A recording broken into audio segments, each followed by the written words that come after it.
Hi, everybody. Welcome to Recovery from Relapse. Today is Tuesday, the 27th of February, 2024. I'm absolutely delighted today to welcome Terri W. Terri hails from Massachusetts. She's going to share her experience, strength, and hope. She first came to OA in 1992. And Terri, I'm going to hand it over to you now to tell us your story. Thanks so much. Thank you so much. Good morning, everyone, or good afternoon. I'm Terri W. I'm from Massachusetts, as Rita just said. And Rita, thank you so much for inviting me to speak today. So before I begin, God is the hero of my story, and God has done for me what I could never, ever do for myself. And I have to start off with that because that's the story of my life. And the title of my share today is going to be Terri's Opinion versus the Doctor's Opinion. And I'm also going to share with you today where I was, where I am today, and how I got here. I've been in this program 32 years and 26 of them abstinent for no flour and sugar. So I've been recovered for I've been recovered for 3 years now. And what that means is that, people ask what recovered means. It's just for today. And it means that I am in fit spiritual condition and I do not obsess about food or eating at all during the day. It also means that I must stay in fit spiritual condition by working steps 10, 11, and 12. And I've also had a spiritual awakening. And my heart goes, I guess, to recover, like I have a personality change now because of that. My story is a little complicated. I was extreme anorexic. I was 72 pounds. And I also bulimic, in which I binged and purged 13 hours a day. When I was anorexic, I was only 72 pounds. And I think it's important we talk about anorexia and bulimia because a lot of people don't understand the disease. And a lot of people have sponsees and they don't understand that the crazy thinking that comes along when people are anorexic and bulimic. So to begin with, I had a very strange relationship to food when I was very, very young. I can remember when I was 3 years old, climbing up my Grammy's little a step stool. I climbed up to the shelf at my Grammy's and I ate a whole bottle of baby aspirin. And I can remember that distinctly, which is so strange. And then a year later, I ate a whole bottle of Chalk's vitamins. And I think there was like 62 or 72 vitamins in there, and they were so good. And I can still remember that distinctly too. And that's back in the day where they didn't have the childproof caps. And when I got a little older, I started to eat my toys, which I don't think is a normal behavior, but for us that are older, I used to have a Gumby and Pokey, those little, the little horse and the little Gumby was a green little figure that was bendable. And it was about 12, 13 inches, this bendable little rubber figure. And I ate all the rubber off the toy. And I remember hiding in the closet, eating the rubber. And I came out with the wire in my hand. And I can say, Mom, look, I ate my Gumby. And I was so proud. So that's kind of not normal behavior for a child to eat her toys, but that's part of my story. And I can remember I used to think I was so cool because I used to take cereal. I used to take Fruit Loops and Cheerios, and I would string them and I would wear them around my neck like a necklace. And I would wear them every day to school thinking I was so cool. And but I mostly would eat them before I even got to class. But I thought I was it, wearing all my food around my neck. And I can remember even growing up at Grammy's house, I used to always volunteer to do the dishes because that way I could sneak all the desserts while everybody was in the other room, the extra ice cream and all that. But, growing up, I ate massive, massive, massive amounts of food. My mother would bring home a dozen of those round things on Sunday, and I would eat 11 of them. And I'd get punished because I did that every week. And I can remember going to the beach every summer and everyone would get one of something and I'd have to get 2 or 3 of the same thing. I just ate and ate and ate. And even growing up, when I started dating, I was eating more than my boyfriends ate. But I really didn't gain weight. I was very athletic. I can remember when I was young, I did the hurdles in school. Then junior high, I was a gymnast and I did gymnastics 6 nights a week. I competed in the shows they had. So I was always, always active and I never gained any weight. So one thing that happened to me was when I was 19 years old, I had a disease of the nervous system, which is called Guillain-Barré or Guillain-Barré. And those of you who are in the nursing industry or medical industry knows what that is, but it's when your antibodies kill your own antibodies. And I went to the hospital. They said, you can be here for 2 days to a couple of years. We don't know. And within a week, I lost the function of my arms and my legs. And within a few more weeks, I was a full quadriplegic. I couldn't move. I couldn't speak, breathe. I couldn't go to the bathroom. I couldn't blink. I couldn't do anything. So they said, I will never get my legs back. And I fought so hard and asked God so hard for me to just move my arms. That was my only goal, so that I could just move around in a wheelchair. And I am written up in journals. I'm a true miracle. I mean, I am so blessed by God. I have all full functionality back. But I had to learn how to write again like a baby, how to stand, like how to walk again, how to tie my shoes again.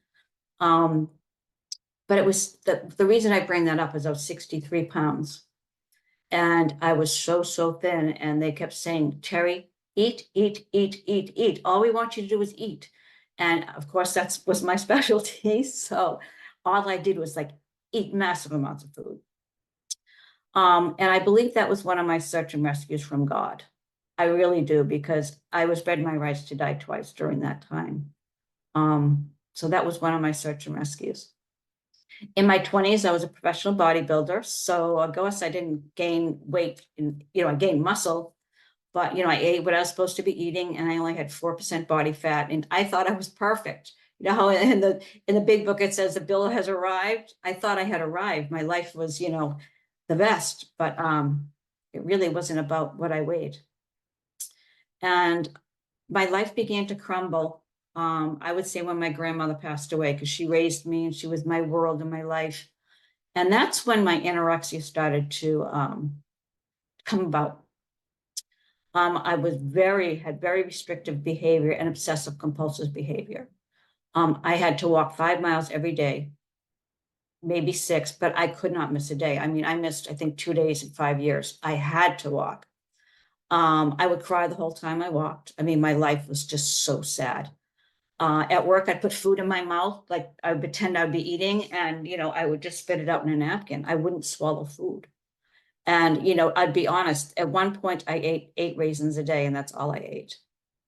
And it was pretty sad, and I chewed 10 to 20 packs of gum a day. You hear a lot of people that do that. And I weighed myself 4 or 5 times a day. And what is really sad when I look back is if I was over 82 pounds, I wouldn't leave the house, because that was unacceptable. I isolated, so I covered every window in my house with construction paper so no one could see in my windows. I was so cold all the time because I was so thin. And when I look back at it, I grew hair on the side of my face, like really thick hair, because I was so thin and my body was just so freezing all the time. My feet would sweat. I mean, it was horrible. My friends would come over and knock on the door, and I wouldn't answer the door. I'd be hiding under the table, and people would call me and I wouldn't answer the phone. I just didn't take care of myself. I didn't care. I wouldn't shower. I wouldn't even open my mail. I was so irresponsible and just wanted to die, actually. I want to add, my laxative abuse was horrific.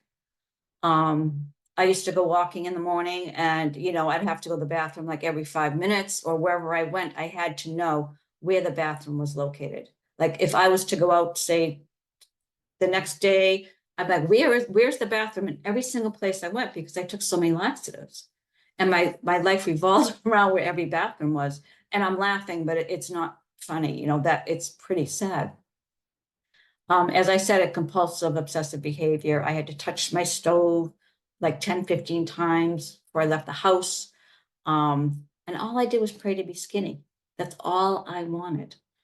But as we know in the steps, which we just read, in step 1, I'm powerless over food and my life has become unmanageable. Well, there's no question that my life was very unmanageable at the time. I got fired from my job, and they said it was because that they didn't have enough insurance in case I fell down the stairs. They repossessed my car, turned off the gas in my apartment. I was 4 months behind on my rent. And again, at this time, I would not speak with anybody. I isolated, and I wouldn't leave the house at all except to buy food if I was over 82 pounds. So, the big book talks about on page 52, the bedevilments. Did I have trouble with personal relationships? Yeah, I didn't have any. Couldn't control my emotions? No, I just cried. Prayed to misery and depression? Yes, I wanted to die. Couldn't make a living? No, I had no job, right? I had feeling of uselessness. Yes, I was stupid and no good. Full of fear. Yes, I was unhappy, miserable, and I couldn't be helped to other people. I couldn't be helped to anyone because I couldn't even be helped to myself. So that's true that my life was unmanageable. And everyone talked behind my back. They're like, is she dying of cancer? What's wrong with her? And to be honest with you, if you looked at me back then, my eyes were just jet black. And my eyes are blue and they're beautiful. But back then I had nothing in my soul. It was just empty. And I was just so lonely and in so much pain. All I wanted was someone to love me. That's all I wanted.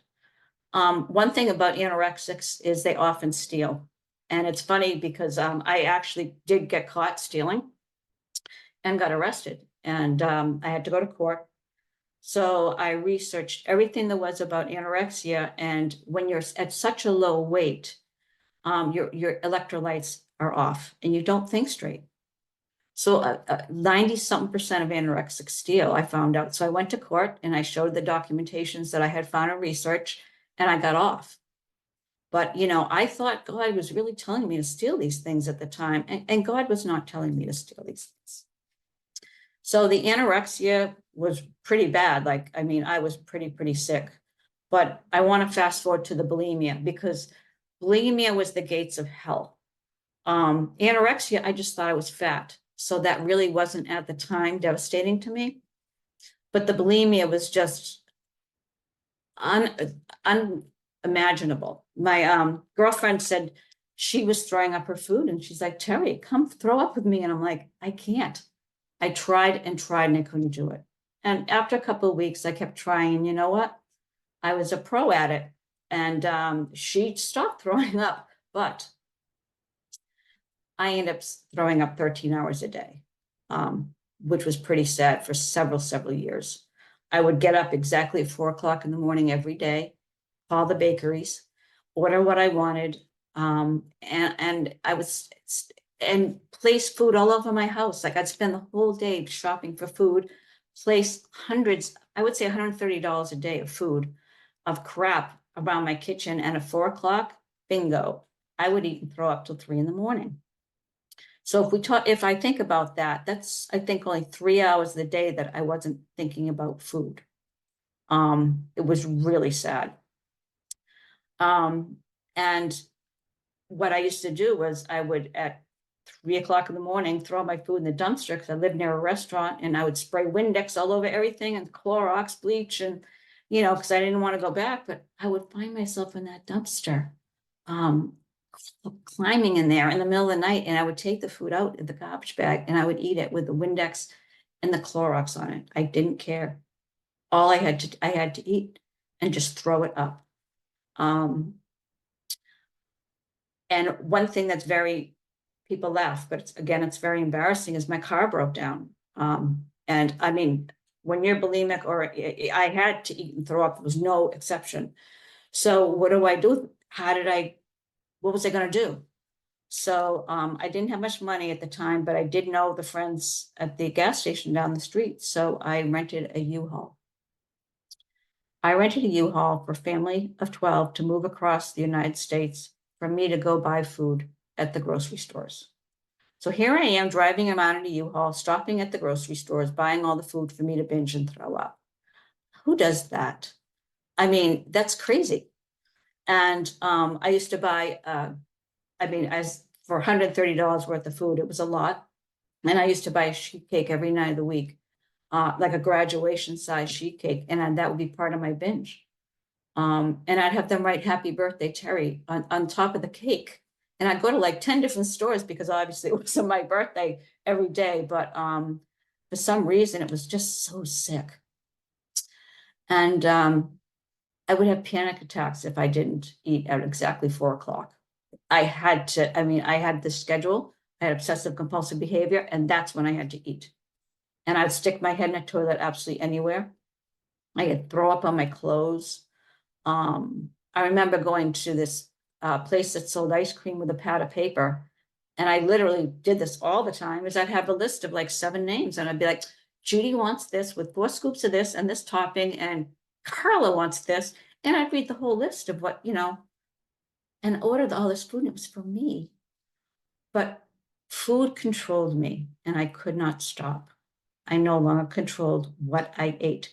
So food went in my mouth without my permission. And I want to repeat that. Food went in my mouth without my permission.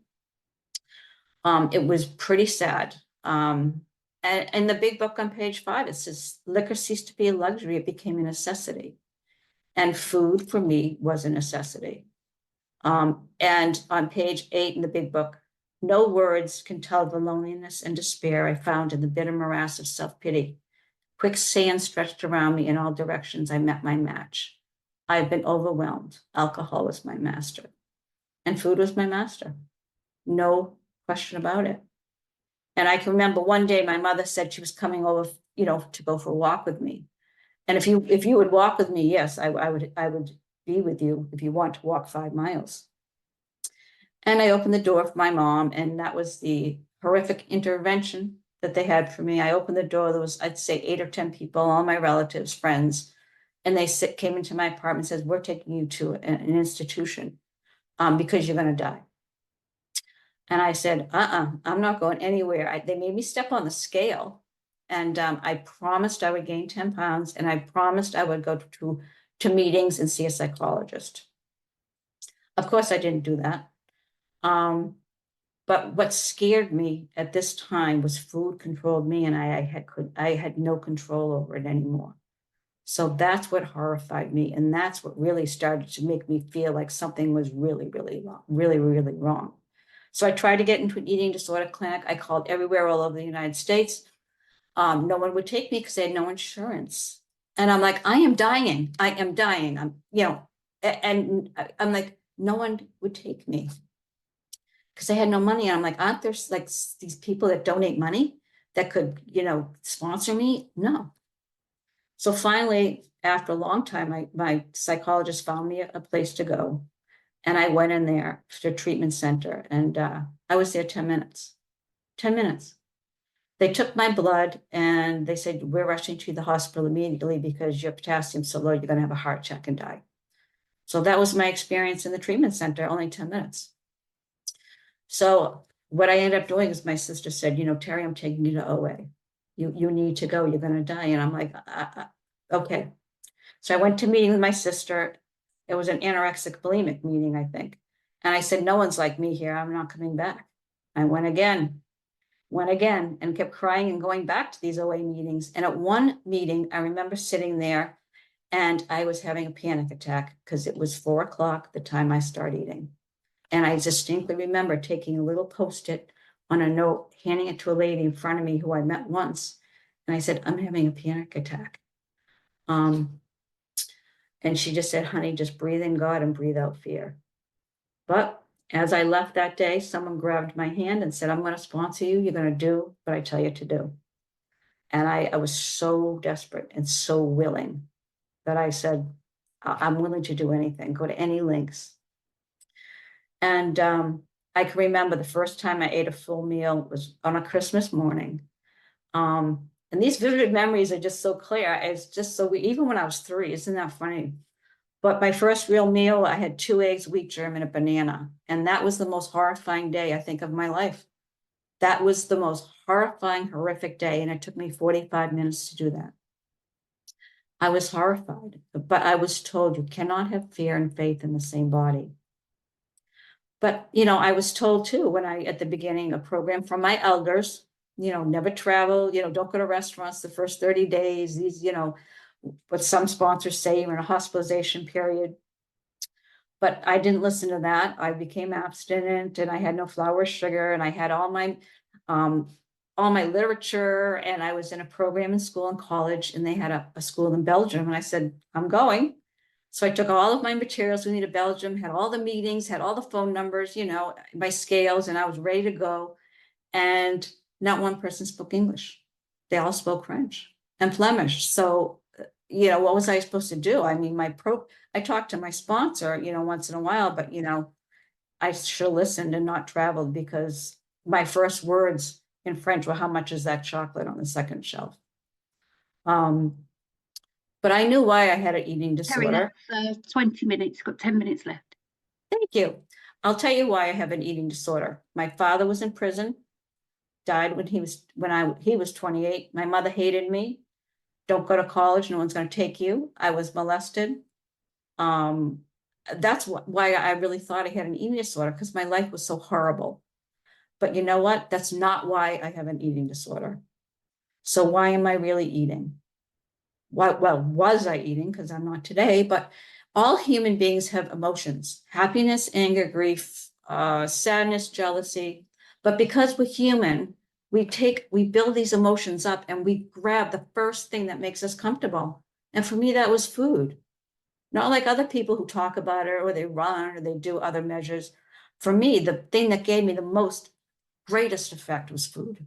So when I built up all these emotions, I grabbed the food and I had this amazing effect for 7 seconds, 7 to 9 seconds. And I kept saying, well, maybe this time will be different. I can have just one. No. So food is not my problem. I use food as a solution to my problems. So what is the problem? The problem, as we learn in the big book, is I have an allergy of the body and a mental obsession as the mind. I have an allergy of the body. You mean it's not my fault? My whole life just turned around 360. I thought, you know, I was so stupid. This was my fault. This is why I have a disease. And I'm just wired differently than other people. For example, my friend will put a thing in her mouth and take it out. She'll be fine for the rest of the day. And I'll put something in my mouth and I will be binging and purging for 13 hours, like for a couple of days. So what is the problem? The problem is I'm powerless. And I want to be relieved from this mental obsession. So the solution is a power greater than myself. And how do I get there? By following 12 steps in the big book. And I tell people the big book is not a story, it's an instruction manual. And this is why it's an instruction manual, is because we start with step 1 and we go through each step, which builds upon each to go through the 12 steps. I mean, my world has changed. I read the doc's opinion, as I said, my life. It certainly wasn't Terry's opinion, because I thought I was stupid, but you know what? I read the doc's opinion, and Dr. Silkworth tells me, you know, it's not that I do want to stop this, but I don't have the power to stop. And I need God to get that power. So I get that by being willing to believe in a power greater than myself. And, you know, in OA and 12 and 12 on step 34 in the big book, you know, I studied the 12 steps and they all have principles that are attached to them, which is really neat. Step 1 is honesty. Step 2 is hope. 3 is faith. Step 4 is courage. 5, integrity. 6, willingness. 7, humility. 8, brotherly love. 9, justice. 10, perseverance. 11, spirituality. And 12 is service. So my entire life, all I want to do is fill that empty hole, that black hole in my heart with the food. And today God fills that heart. I reach my hand out every single day, maybe twice a day. I reach my hand out midair. I grab God and I pull God into my heart, because that's the only thing that can fill this heart. It's not the food, it's God. And how is my life different today? I don't eat flour, sugar. I have a sponsor. I do sponsor. I weigh almost all of my meals. I call 3 people a day. I do about 6 or 7, sometimes 8 meetings a week. I do a ton of service. And now today is so different. I co-create with God every day. And I, throughout the day, try to be so clearly aware of my connection to my higher power. It's like a vein from my heart to God. And all through the day, I'm like, is there anything blocking me from the sunlight of the spirit? Do I have a resentment? Do I have fear? Do I have jealousy? And if there is something blocking me from God, I do a 10th step, or I call someone and I talk about it. And today I do two-way prayer. If you haven't heard of that, that's where I write a letter to God. And then I take a few minutes and then I just take the pen to paper and have God write back. And it's remarkable some of the things that God writes back, because there certainly were things that I wrote. But I want to end by saying, why am I here today? Why am I here this morning? I mean, I had Guillain-Barré. I was ready to die twice. 5 minutes. Terri. Thank you. Thank you. Thank you. I should be dead from my anorexia. I should be dead from my bulimia. And I can't tell you how many times I almost died choking from throwing up. But the reason I'm here is these search and rescue missions from God is to help others. And I'm here to carry this torch, the light to the Spirit of God. And I'm here because of you. And I'm just so grateful to be able to be here today to share my story. All we have to do is be willing. And that's, even my favorite chapter in the 12 and 12, it's step 3. All we need is that little key just to turn it slightly, and that opens the door to willingness to God. So I want to thank you for letting me share my story today, and blessings to all of you. Thank you. Oh, Terri, thank you so much. I'm just going to read a little excerpt out of the big book to finish your story off. It's on page 426. Then a woman introduced herself and said that she was an alcoholic. I knew then I was an AA. She spoke about feelings of insecurity replaced by confidence, fear replaced by faith, resentment replaced by love, and despair replaced by joy. I know those feelings. I had insecurity, fear, resentment, and despair. I could not believe it. Here was a person who was happy. It seemed like a long time since I'd seen one of those. After the meeting, people welcomed me with open arms and gave me their telephone numbers. The discussion meeting was followed by a speaker where I had my first awakening in the AA. The speaker said, if you're an apple, you can be the best apple you can be, but you'll never be an orange. I was an apple, all right, and for the first time I understood that I had spent my life trying to be an orange. I looked around a room filled with apples, and if I was understanding the speaker, most of them were no longer trying to be oranges.